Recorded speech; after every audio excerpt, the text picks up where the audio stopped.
Hi, hello, welcome back. If you are returning, welcome if this is your first time. My name is Melody, and today we're going to jump right into a Feature Friday about The Project by Courtney Summers.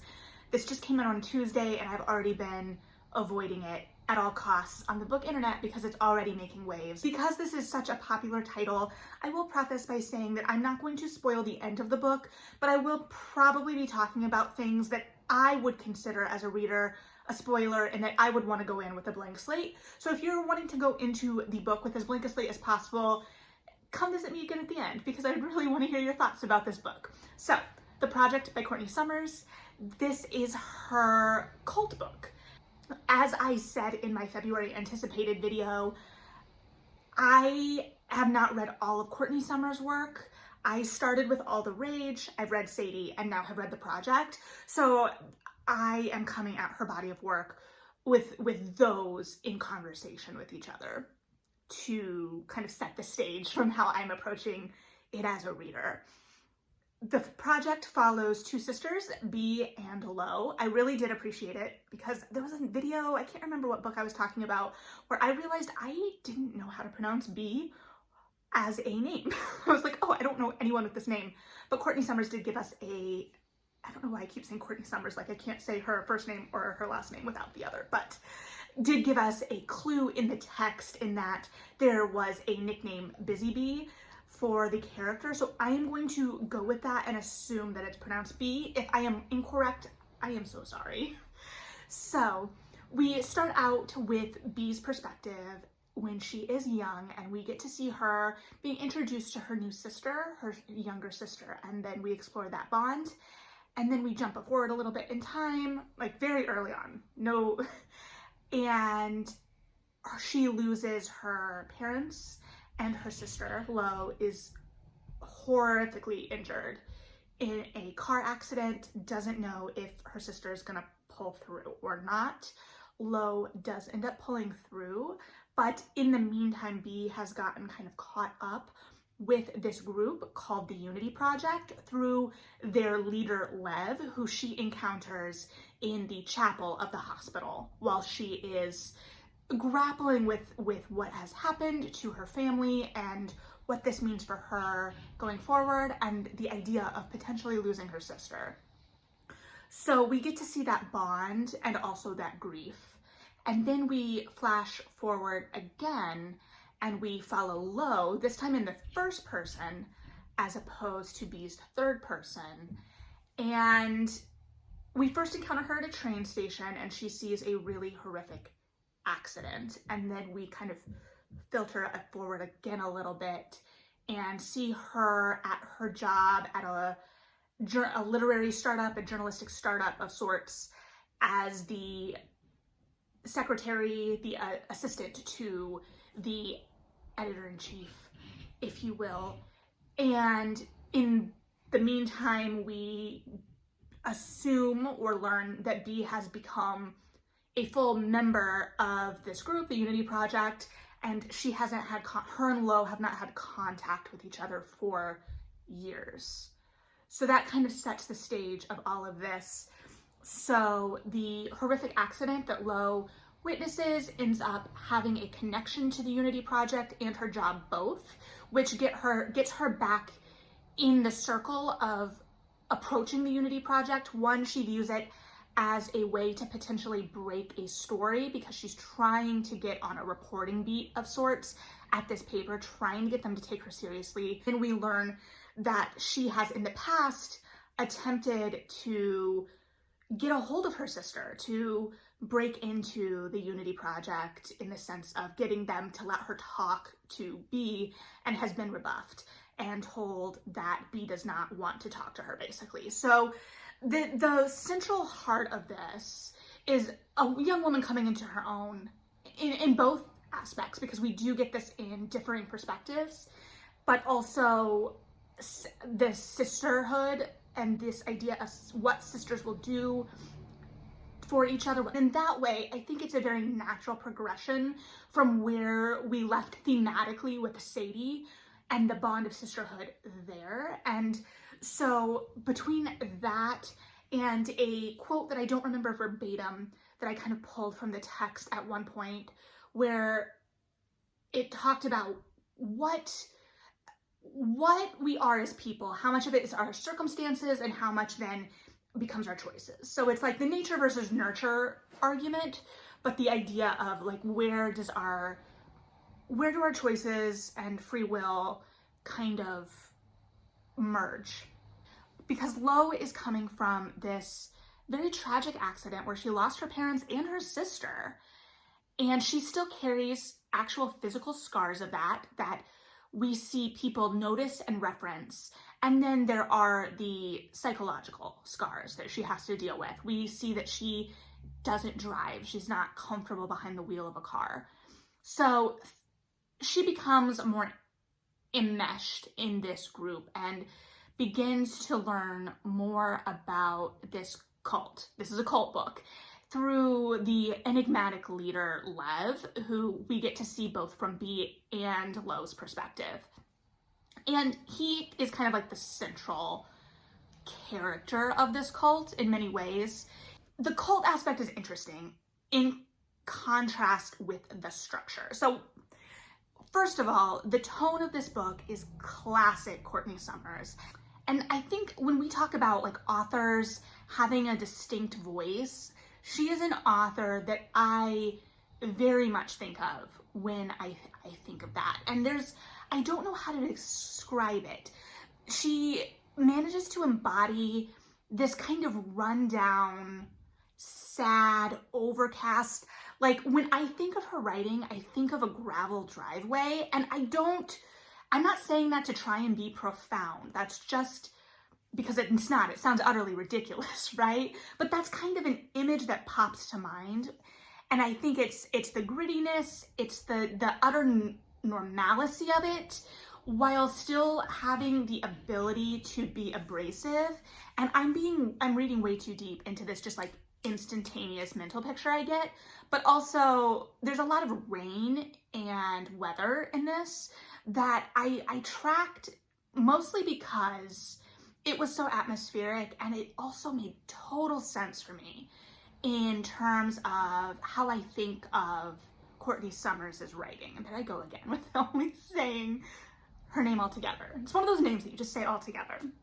So it creates a very visceral tone and feeling that I think is natural in terms of her body of work that I've read. Like it fits within that world. I will say that the narrative feels a little removed. There's almost a numbness to it, both from Bee and Lo, which makes sense because they're dealing with this trauma, they're trying to process it, or they're not dealing with it at all and not processing it at all. So I kind of understand that. But then when you contrast it with the idea of a cult and the cult angle being the central focus of this, it did create some dissonance for me. In Lo's timeline, her interactions are almost solely with Lev in the conceit or the conception of she's interviewing him for this piece. She wants to break this story. She's not telling her boss about it. And Lev has said that he will give her unprecedented access to this group.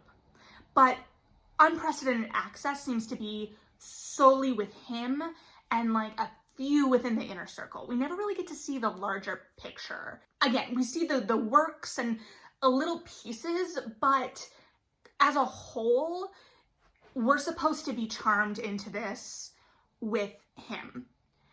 And one of the things that fascinates me with cults, especially as an outsider, is you have this charming, enigmatic leader that is able to pull in people. But then there's also this sinister side that with distance as an outsider, you're able to view. So we know that that's there. As readers, we're going into this with the assumption that or with the knowledge that this is a cult book. So knowing that there's going to be some of that sinister. So I found it very interesting that everything felt a little muted. We didn't get that heightened sense of the honeymoon period. It didn't feel like to me in the sense that the emotions weren't heightened. We definitely got that focus on Lev and that utter devotion. But in both timelines, our characters are 19.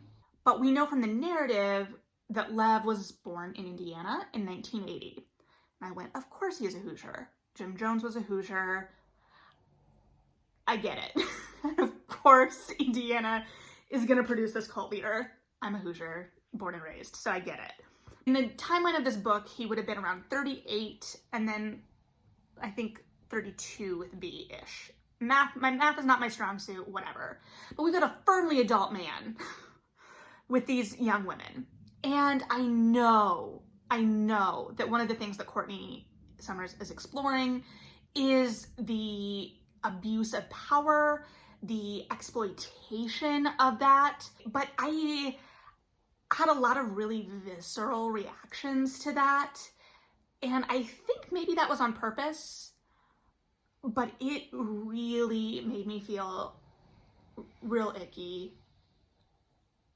And I didn't really know what to do with it. So then all of the drawing in of these young women was through this adult man who was engaging in relationships with these not technically minors, but young women that I view as completely inappropriate. And so that is the kind of way into the cult.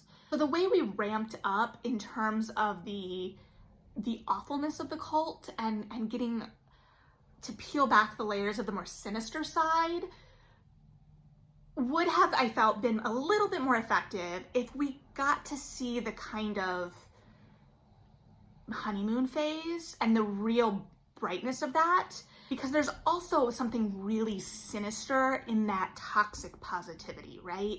In this everything's great and beautiful and wonderful and look at all the good we're doing, which it was kind of explored. But I think that Lo's interviews just didn't feel active enough in terms of bringing her in. And then B, we got to see again a little bit behind the scenes of the real honeymoon phase of the cult, but we didn't get all the way in. Didn't really feel like we got a whole sense of how this organization operated and what its real deal was. We got a peek at the very, very inner circle, which is pretty abnormal in terms of cults, but they did, do a lot of the classic moves. Like B talked about how they had, was it called attestations? But it was basically kind of like a confession, but it was taped. And I was just like, cool. So now they've got all this blackmail material. But there is definitely a tension between the timelines, and they work with each other very well. They're crafted to work very well and kind of swoop in and out, right, with revelations in one leading to revelations in the other and moving us forward.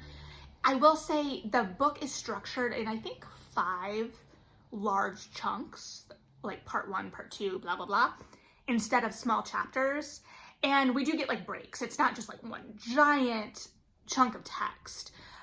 And we move in between the timelines, even within those parts. But I will say it's really skillful to be able to hold focus for that long. And I think it was very well done in terms of the structure of that, and the final couple acts, so to speak, really, really drive up the tension. And I cried with this book. I think I've cried with every Courtney Summers book I've read. I didn't expect to not cry. She does such a good job at exploring grief and how grief kind of lingers. Again, I think it gets at kind of that numbness, and that numbness to the tone makes sense for the characters and where they are, and may also be why we're not getting that kind of ecstatic honeymoon phase with some of this. Everything feels kind of tense and fraught and sad, because everything is kind of tense and fraught and sad. And again, we have these young women that are kind of adrift in the world. Their parents are gone. They are alone. They are all each other has. And even that is being kind of taken away. So I don't want this to come across as if I didn't enjoy the book, because I definitely did. As much as a book that ends in lots of tears can be enjoyed as a descriptor. Again, we're focused more on these people. She's a very character-driven author, and we see that here, and it does work. But what were the places where I felt like it could have been a little bit more active or a little bit more vibrant isn't the right word, because I think her tone and the pictures she's creating are spot on.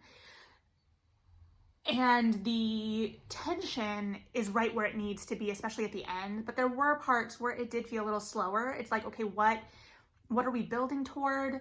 Where are we going? And then Lo's shift into accepting kind of the Unity Project, while it made sense because she was very rootless and was searching for something to claim as her own, or someone or something to claim her.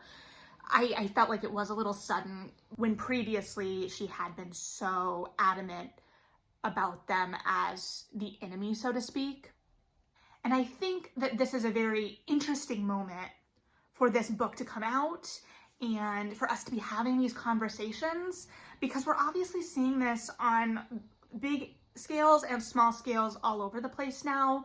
I think the way cults and groups have shifted in the internet age is really interesting, and that's not something that's really explored in this book.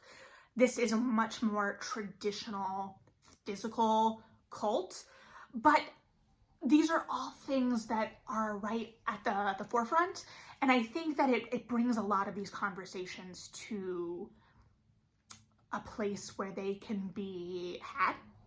So yeah, I will be very interested to hear your thoughts. This book just gives a lot to think about, and I'm still thinking about a lot in regards to it, but I would love to hear what you are thinking and to chat it out, because there's lots to talk about with this one. So thanks for hanging out, and I will talk to you again soon, and read something good, and bye.